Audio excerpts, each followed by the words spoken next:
반갑습니다. 오늘은 사도들의 다툼에 대해서 말씀드리겠습니다. 성경의 특징 중 하나는 사람의 약점이나 실수를 미워하지 않고 있는 그대로 기록했다는 점입니다. 성경은 하나님이 무엇을 하셨는지 말하는 책이기 때문에 사람의 행위를 미워할 필요가 없습니다.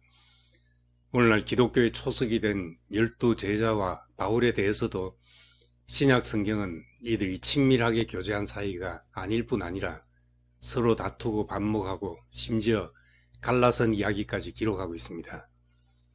지난주에 말씀드린 예루살렘 회의 이후에 바울과 바나바는 사도들의 모임에서 베드로가 베풀어진 호의에 화답하기 위해 그를 안디옥으로 초청하고 식사를 베풀었습니다.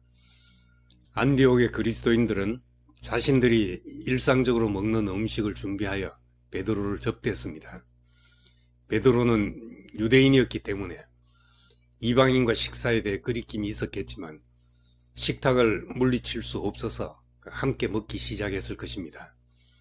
베드로에게는 고넬료를 만날 때 환상으로 경험한 일이 실제로 벌어진 것입니다. 문제는 식사 중에 일어났습니다. 예루살렘에서 예수의 형제 야고보가 보낸 사람들이 도착한 것입니다.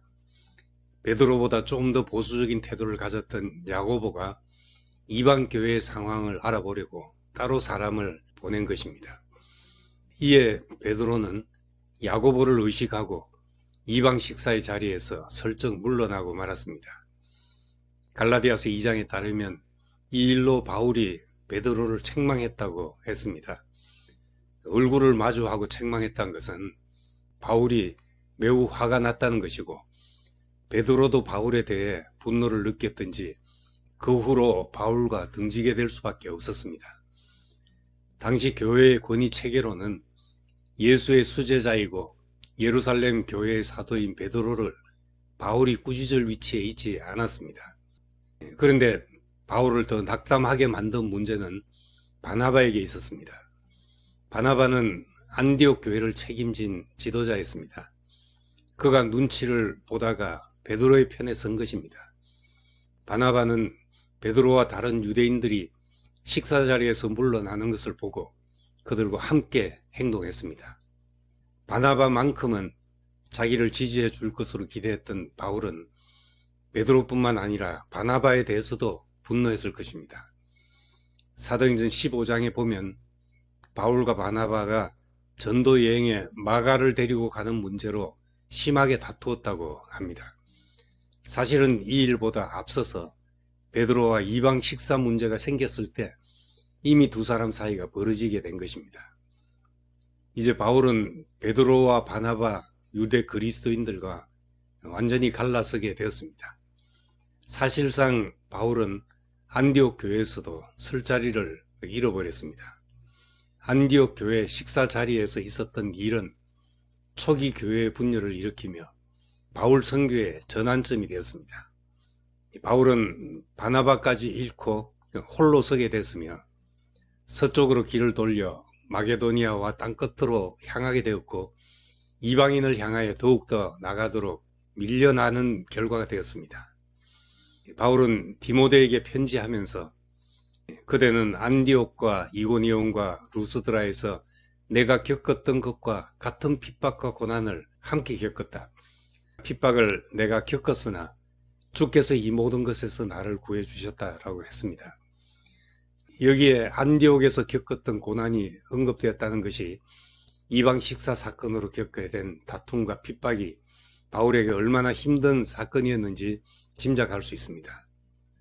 바울이 겪었던 핍박은 대부분 유대인이나 유대 그리스도인들이 겪었던 고난입니다.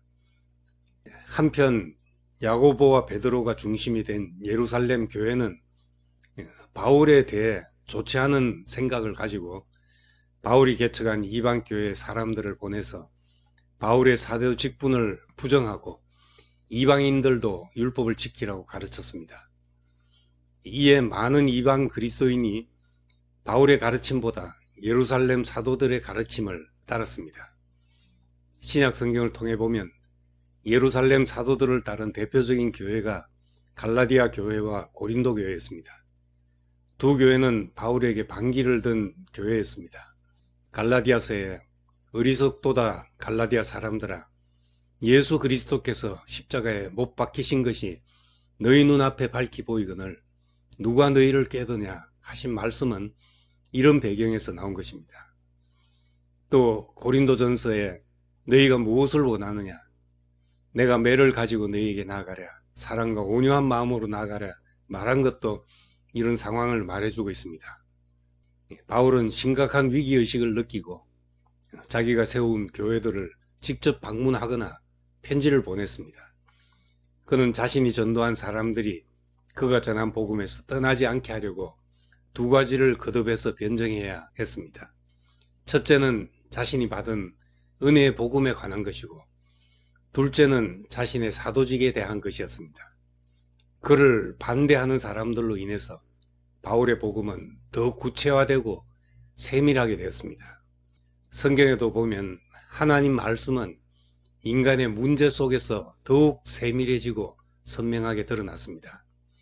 바울 서신서들은 대부분 교회의 문제 속에서 기록됐습니다. 갈라디아 교회의 율법으로 돌아가려는 성향이 바울이 전하는 은혜의 복음을 더욱 분명하게 만들었고, 예수님 제자들만 사도라고 생각하던 사람들 때문에 바울을 통해 시간과 공간을 넘어서 모든 사람이 사도가 되는 길이 열리게 되었습니다.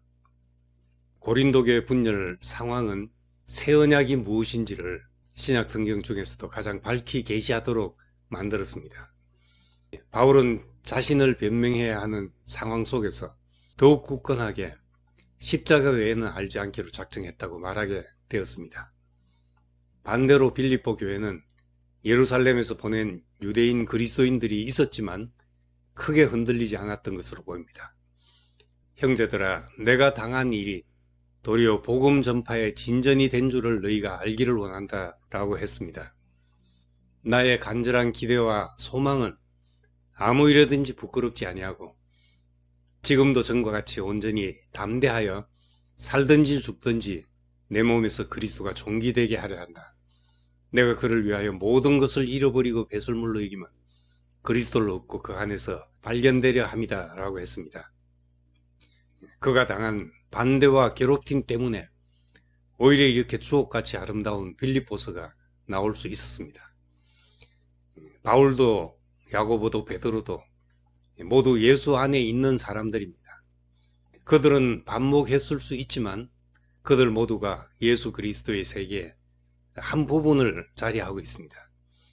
사도들도 우리와 똑같이 성정을 가진 사람이었습니다. 의견이 대립하기도 하고 감정이 충돌하기도 했습니다. 그러면서 말씀이 더 깊어지고 더 멀리 복음을 전한 사람이 되었습니다. 우리의 모든 환난까지라도 하나님의 경륜을 이루는 데 쓰시는 주님께 감사드립니다.